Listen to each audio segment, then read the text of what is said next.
විනාශය සඳහා ඇඳිරි නීතිය නැවත දැනුම් දෙනතුරු නොකඩවා ක්‍රියාත්මක වෙනවා. මේ අතර ඇඳිරි නීතිය කඩ කරන්නන් සොයා අදත් දිවයින පුරා මෙහෙයුම් ක්‍රියාත්මක කෙරුණා.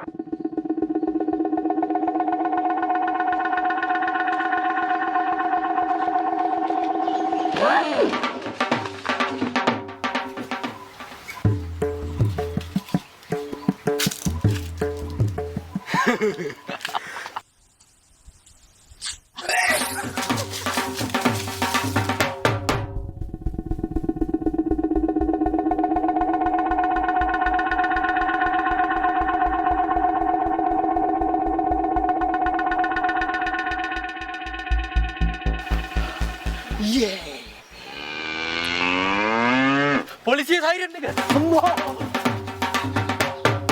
අමාරුයි දැන් කී පාර ගියාද පාරෙන් එහා පැත්තට යන්න මේ පාර නම් පොලිසිය නෙමෙයි රහස් පොලිසියෙන්වත් යන්නේ කියනවා කොහෙන්ද නීති කියලා අපේ අමාරු අපි හොඳ කරගන්න